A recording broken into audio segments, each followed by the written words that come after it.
कुछ देर पहले असल में खबर आई थी कि हाइनेकन अपनी बियर की प्राइसेस इंडिया में बढ़ाने जा रहा है।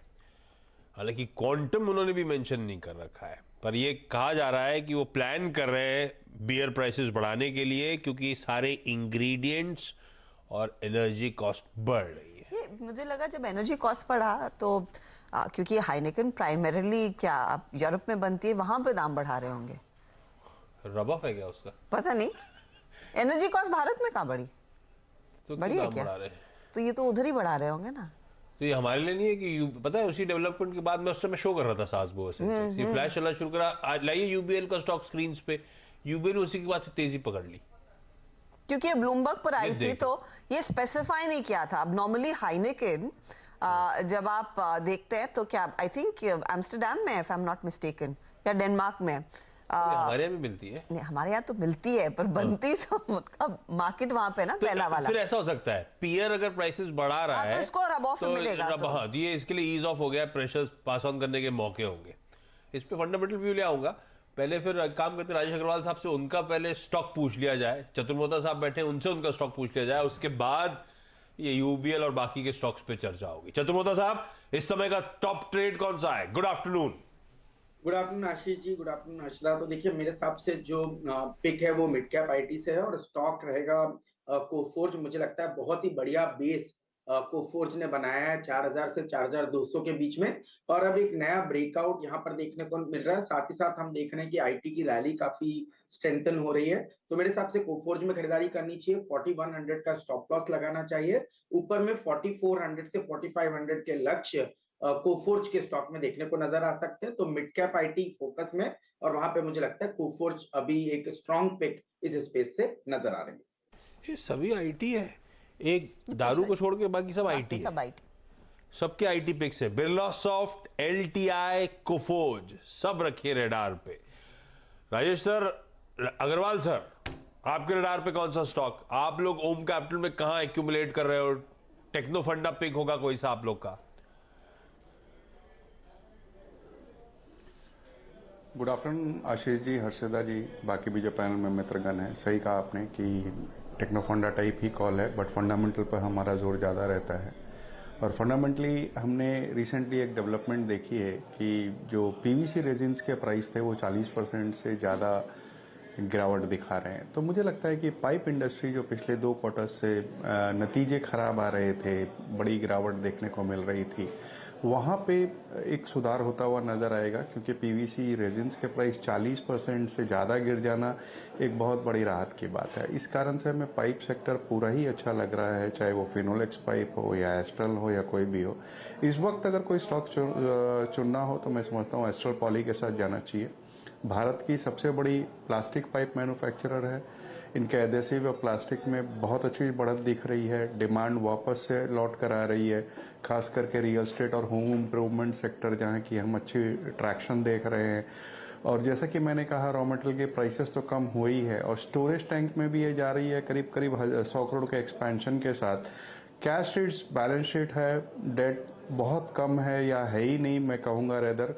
और कैश और बैंक बैलेंस मिला के देखेंगे तो FY22 के अंत में 500 करोड़ रुपए के आसपास था, जो इनके फर्दर एक्सपेंशन में या अधिग्रहण वगैरह में सहायता करेगा। तो मुझे लगता है कि एक बहुत अच्छा स्टॉक है, ऊपर के लेवल से बहुत अच्छा टूट चुका है। कम से कम 2200 साढ़े 2200 के लेवल आने वाले 1 क्वार्टर में बिल्कुल दिखा सकता है। शॉर्ट टर्म ट्रेडिंग के लिए भी लिया जा सकता है। शॉर्ट टर्म ट्रेड हो या फिर थोड़ा सा मीडियम टर्म आउटलुक, आप कह रहे हैं 2200 साढ़े 2200।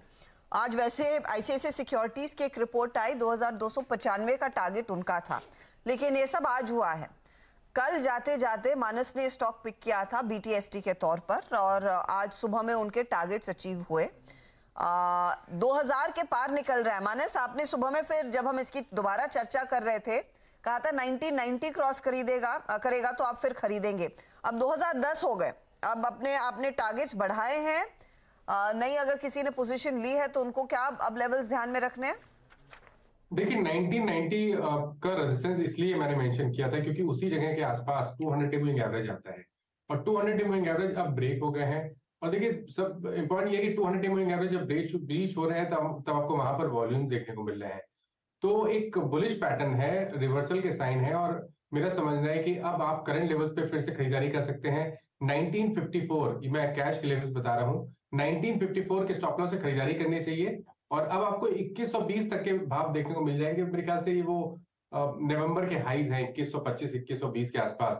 तो वही आपको टारगेट सेट करने हैं, करंट लेवल्स पे खरीदारी करिए और 1954 का स्टॉप लॉस रखिए। वाह, बढ़िया मूव। मानस ने कल मेंशन करा, ये बैक टू बैक चौथा दिन है मेरे ख्याल से स्टॉक के ग्रीन टेक्स का। बढ़िया वॉल्यूम्स के साथ ये मोमेंटम पिकअप हो रहा है। और इस हफ्ते की शुरुआत में किसी दिन ट्यूसडे वगैरह को गावा सर ने भी एस्ट्रल अपना टॉप कॉल के तौर पे दिया था। तो हम इस जर्नी को बहुत बढ़िया तरीके से पूरा कर रहे हैं, इसके अपसाइड्स को बहुत बढ़िया तरीके से प्ले कर रहे हैं। और अब एक फंडामेंटल तड़का भी आता हुआ, पीवीसी रेजिन्स के प्राइसेस करेक्ट हो गए सब्सटैंशियली। दूसरी तरफ डिमांड इंप्रूव हो रही है, खासतौर पे एग्रीकल्चरल एज अ स्पेस से। इसीलिए आप देख रहे हैं ना सिर्फ एस्ट्रल, कोई प्रिंस पाइप्स, कोई फिनोलेक्स पाइप्स, सब बढ़िया परफॉर्म करके दे रहे हैं। लेकिन सबसे प्रेफर्ड पिक एक्सपर्ट्स की, फंडामेंटली भी और टेक्निकली भी, एस्ट्रल आपकी स्क्रीन पर। अग्रवाल सर, ये हेनिकन ने कहां दाम बढ़ाया, आइडिया है क्या? आपने चेक करा कि जैसी खबर आई?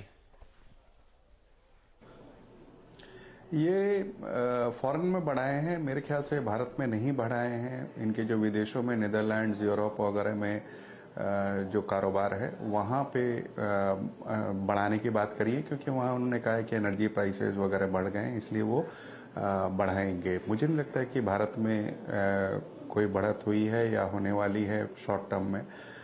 ये जो बढ़त हम स्टॉक्स में देख रहे हैं, ये जैसा भी हर्षदा बता रही थी ना कि रब ऑफ इफेक्ट है, तो मुझे लगता है कि वही है। अदरवाइज अगर आप देखोगे तो रेडिको वगैरह में भी आज अच्छी खासी मूवमेंट दिख रही है। तो ये पूरा सेक्टर ही थोड़ा सा ट्रैक्शन में है। सच है, हेनिकन एनवी ने वो अनाउंसमेंट्स करे थे और लार्जली यूरोप के लिए अनाउंसमेंट्स, लेकिन दुनिया की दूसरी सबसे बड़ी मैन्युफैक्चरर अनाउंसमेंट कर रही है। और आप देखिए ना सिर्फ beer as a space, hard liquor में भी बहुत तगड़ा उछाल है। यूनाइटेड ब्रेवरीज तो आपकी स्क्रीन पे मानस का ट्रेड भी और अच्छा उछाल दिखा रहा है, रेडिको वगैरह भी स्क्रीन पे लेकर आइएगा, सब झूमने के। खैर फ्राइडे फैक्टर भी एट प्ले होगा। रेडिको दिखाइए, ये देखिए रेडिको, चतुर्मोता साहब ये रेडिको देखिएगा एकदम से टल्ली हो गया है। बिल्कुल। तो देखिए, और आज एक्शन भी देखिए वॉल्यूम में दिख रहा है, करीब 4 लाख 5 लाख शेयर इसके अंदर ट्रेड हुए और बहुत ही बढ़िया ब्रेकआउट 7-8 हफ्तों के कंसोलिडेशन का इवेंचुअली रेडिको ने क्रॉस किया है और ये ब्रेकआउट हुआ है करीब 1090 के ऊपर। तो मेरा मानना है ये जो रैली है ये 1170 1180 तक एक्सटेंड होते हुए नजर आती है। 1090 के स्टॉप के साथ मेरे हिसाब से इस रैली को प्ले करना चाहिए। 1170 1180 की ट्रेजेक्ट्री रेडिको खैतान के स्टॉक में देखने को नजर आ सकता है। तो बॉटम लाइन यही है कि अगर आपको न्यू ईयर की पार्टी मनानी है तो आप भारत में ही रहे। यूके यूरोप जाएंगे तो वहां पर मामला थोड़ा नहीं काफी महंगा हो जाएगा, क्योंकि 15% हाइक आया। मैं एक इंटरेस्टिंग रिपोर्ट पढ़ रही हूँ कि हाइनेकेन ने जो दाम बढ़ाए हैं, new year 15% price hike pints पर। तो एक पाइंट जो हाइनेकेन की 200 रुपए पर मिलेगी भारत में, वहां पर आपको 700 की मिलेगी। भाव भी कैलकुलेट कर लिया आपने? रिपोर्ट में लिखा है। अच्छा, रिपोर्ट में लिखा है। और मैंने फिर रुपी कैलकुलेशन किया। तो काफी महंगा है, 200 और वो 700। और ऊपर से वो हम लोग क्या है वहाँ यूरो में खर्च करना पड़ेगा, तो दिमाग में हमेशा कैलकुलेशन चलता रहता है। ऑफ कोर्स, ये तो मैंने पाउंड की वैल्यू बताई है। रखिए भाई, इस समय रेडिको लेकिन गजब का हर टिक के साथ मोमेंटम पिकअप हो रहा है। और देखिए चतुर्वेदा साहब कह रहे हैं 1070 के स्टॉप के साथ चाहे तो जिस तरह का वॉल्यूम प्राइस एक्शन पिकअप हो रहा है, ये स्टॉक अच्छा मूव दिखाने का दमखम रखता है। शुगर एज अ स्पेस कुछ स्टॉक्स हरकत दिखाना शुरू कर रहे हैं। रखिए स्क्रीन पे सिंभावली, वैसे छोटे बड़े भी हैं कई सारे, लेकिन कुछ जाने वाले नाम ही मेंशन करता हूं। Simbhaoli sugar, Shakti sugars, K M sugar, Rana sugar, जो नाम बोलेंगे सब शुगर एज अ स्पेस गजब के मूव्स डिलीवर करके दे रही है। सतपति साहब जरा देख के बताइए, कोई शुगर स्टॉक है क्या रडार पे? आपकी स्क्रीन पे पॉपअप हो रहा है क्या अच्छे moves? Ashish ji, frankly speaking मेरे दिमाग में शुगर था, लेकिन सोच रहा था कि मिड कैप पैक दे नहीं दे। तो देखिए, अगर बात निकली तो शुगर में मोमेंटम अच्छा है। तो इसमें जो सबसे बढ़िया जो है, जहाँ पे मोमेंटम अभी कैचअप आएगा, मुझे लगता है वो धामपुर शुगर, क्योंकि एक बड़े अंतराल के बाद यहाँ पे थोड़ा ब्रेकआउट दिख रहा है। ये 230 के ऊपर धामपुर में बाय बनता है, ब्रेकआउट बनता है, और इसका जो टारगेट है वो 250 का है। लेकिन अगर थोड़ा इस लेवल से चलना ही है तो मेरे हिसाब से 250 पे नहीं रुकेगा, ये 260 270 तक भी जा सकता है। तो अगर कुछ लेना है देन की पर, तो मुझे लगता है फिर धामपुर लेना ठीक रहेगा। आपका स्टॉप लॉस भी छोटा है आशीष जी, 230 का। ठीक।